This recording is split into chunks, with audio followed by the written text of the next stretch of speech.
There are just some people in life you'll never get along with. That's a lesson I've learned. Sorry for starting off on such a strange note. My name is Nellie. I'd be glad if you could lead an ear to my story for a bit. I'm married to a man named Greg. Greg's swarmed with work and is often away in the Boston area for his job. While waiting for him to come back, I live in the house we bought together.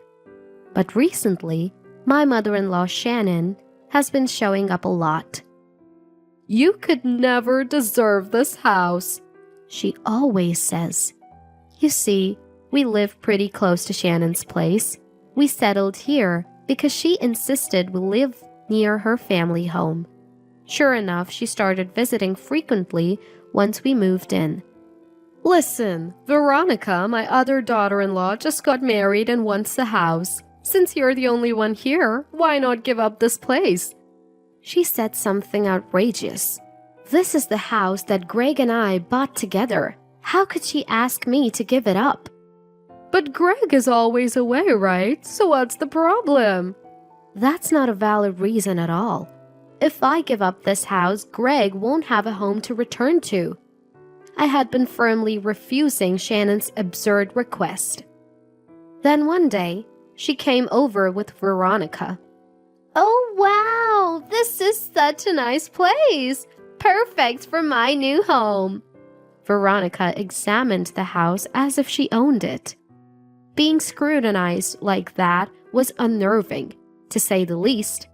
"I love this house. Hand it over now." Veronica joined in with her outrageous demands. Of course, I refused. "You dare defy me, you insolent woman!" And then Veronica got violent. "What are you doing?" Even as I said that, she didn't stop. I curled up to protect myself, enduring her attacks. Shannon was standing there, laughing. "Well, if you're going to cower like that, you shouldn't have defied me in the first place." It seemed like she didn't like the fact that I refused, but she didn't have to be this violent. They left for the day, but they said they'd be back to try and take the house again. I was scared they'd actually take the house from me. I contacted Greg, who was still away for work. When I told him what happened, he said Shannon and Veronica had reached out to him too. Apparently, Shannon has always favored Veronica over him and used to discriminate between them when they were kids. This time too, Veronica told Greg that she wanted a house and asked him to give it to her. Greg sounded really down. I tried my best to cheer him up. We couldn't talk much because he had work left. And then, the next day, Shannon and Veronica returned. "We're getting you to hand over the house today." This time, Shannon entered the house wielding an umbrella. It wasn't raining, so why an umbrella? Then suddenly she swung it at me, clearly threatening that if I didn't give up the house, she'd beat me with it.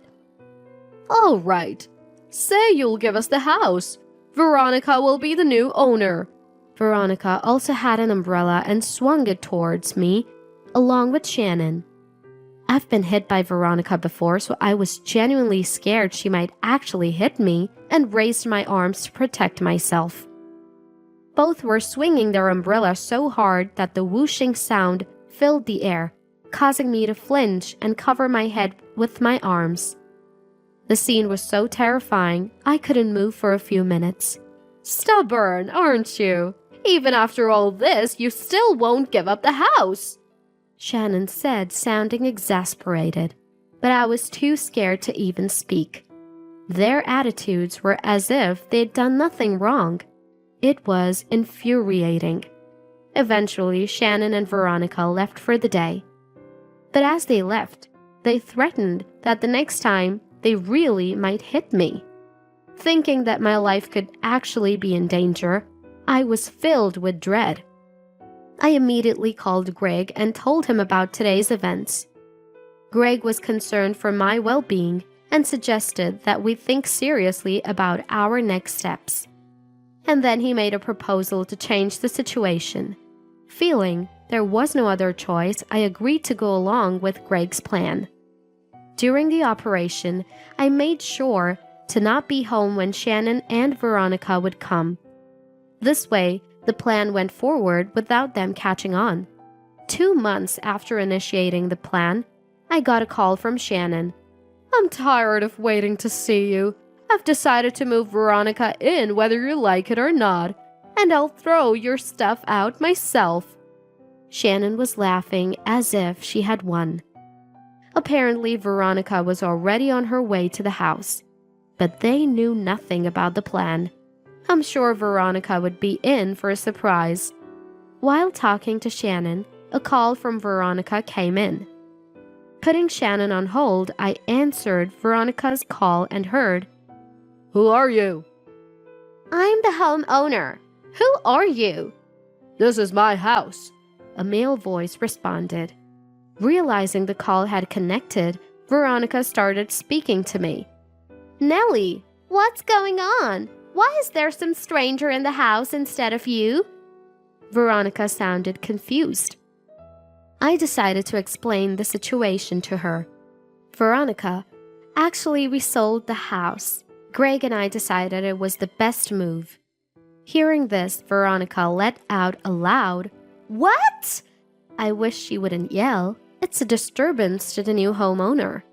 "Why would you do that? I never heard about this." "Well, if we had told you, you would have stopped us, right?" I didn't say anything, so it was a strategy.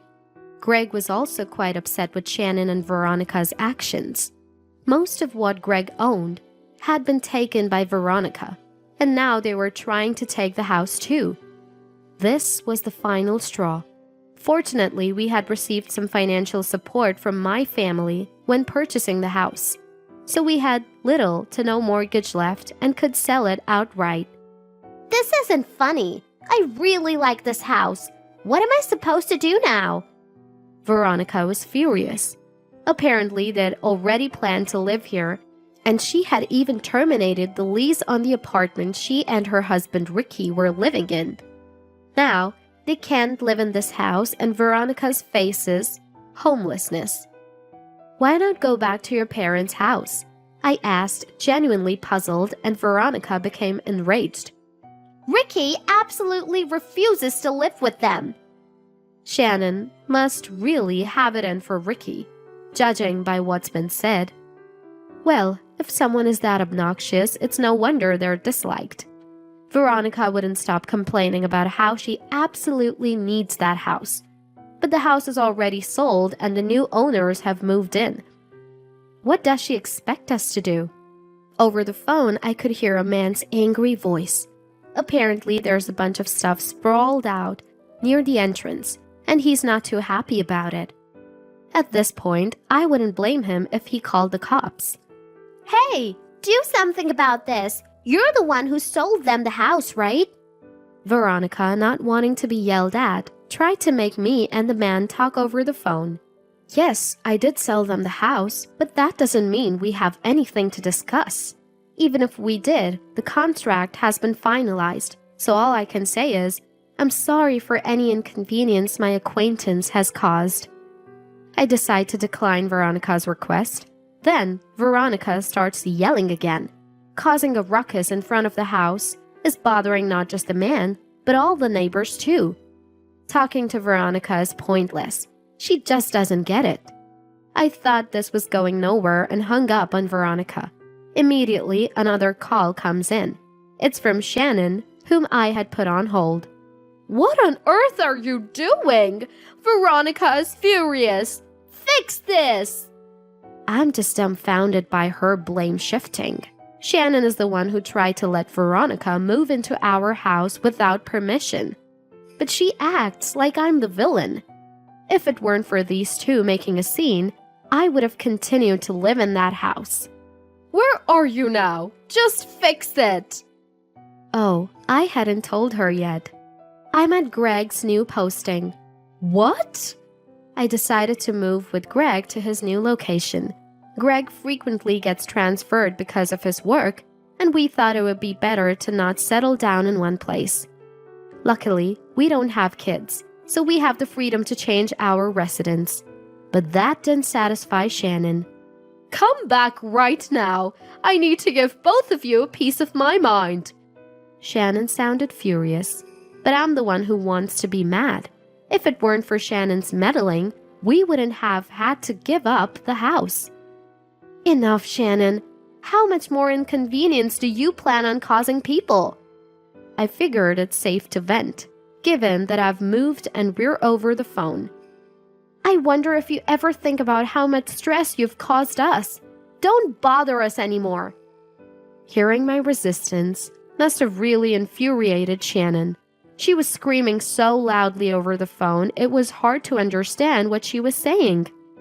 It made me worry if she was taking her anger too far. I can't believe this! How dare you talk back to me like that? Greg, you too! How dare you defy your older sister, even though you're just Veronica's little brother? It seemed Shannon had traveled all the way to Boston suburbs just to take revenge on us. But she didn't know where we lived. Hey, tell me where you live! There's no way I'd comply with such a demand. I naturally refused. Then Shannon screamed again. It was almost funny. She was like a machine programmed to scream every time I defied her. Enough is enough! I'm Greg's mother. Since when is it okay for a child and his wife to defy their parents? She was pulling some pretty old-fashioned cards. I mean, there are countless ways to find out where someone lives. Given she hasn't thought to look it up, I doubt she'd ever manage to reach our home. Give me your address! Neither of you is getting off easy! Wait, what? Suddenly, Shannon's tone changed. I wondered what had happened when she started screaming. This is all your fault! Turns out, Veronica had been taken away by the police, aggressively demanding a man leave his home, and he finally had enough and called the police. Well, that figures. Unable to think rationally, believing that blackmail could solve her problems, she must have gotten it from her mother. Getting taken away by the police might cool her off a bit. How dare you do this to my precious Veronica? Once again, she's deflecting the blame. I mean, how can it be anyone's fault but Veronica's, who was causing a scene outside someone else's house? Just then, Greg got home from work. I informed him that I was on the phone with Shannon and he took over the call. Mom, I've lived my whole life in fear of you, but that's over now. I'm not listening to you anymore. If you come to our house uninvited, I'll call the police. It seems Greg has grown through this experience. To think he could say that much to Shannon, who had tormented him all this time. Greg gave the phone back to me, saying he had said all he needed to say. Shannon, on the other end, screamed again. She's clearly not used to getting pushed back. Doesn't she realize that doing awful things could result in some form of retaliation? Shannon, just give it up. Veronica has been taken away and anything you do to me is just going to be petty revenge. Even so, Shannon just kept screaming. She was like a wild animal, so lost in her anger she had forgotten what she was even mad about. This is getting nowhere. Shannon, can I hang up now? I don't think there's any point in continuing this conversation. But she just wouldn't listen. Don't you dare argue with me! Parents are absolute! A child should never defy their parents! If she's going to be this unreasonable, well, I've got my own thoughts on the matter too.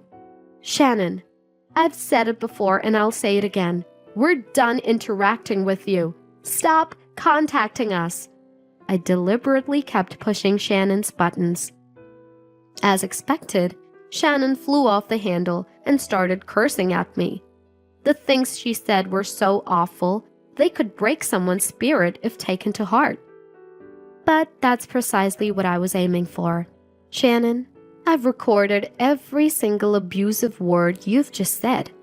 As I said this, Shannon stopped her tirade and began to panic. "Recorded? What are you doing?" "Shannon, you're the one in the wrong for using hate speech. Slander is a serious offense. I'm sure my lawyer would love to hear this, and you'll probably end up having to pay a fine or compensation." At that point, Shannon broke down in tears and apologized. "I'm sorry. I just lost my cool for a moment. Please don't involve the lawyers or police, okay?" Since Shannon kept apologizing persistently, I told her to never interfere with Greg and me again and decided to forgive her. Shannon promised, and we never heard from her again. The truth is, I hadn't actually recorded anything. It was all a tactic to make Shannon back off. She didn't even know how to find our address, so I thought she might fall for a simple trick like this. And she did. Finally, peace returned to Greg's and my life. I heard that after being taken by the police, Veronica had to pay damages to the tenants. Having lost their home, Veronica and her husband Ricky moved in with Shannon. But within a few days, Ricky was talking about divorce, and it seemed Veronica was going to be divorced. To top it all off, Shannon had been hurling insults at Veronica's Ricky too. And I heard she also ended up having to pay damages for her insults.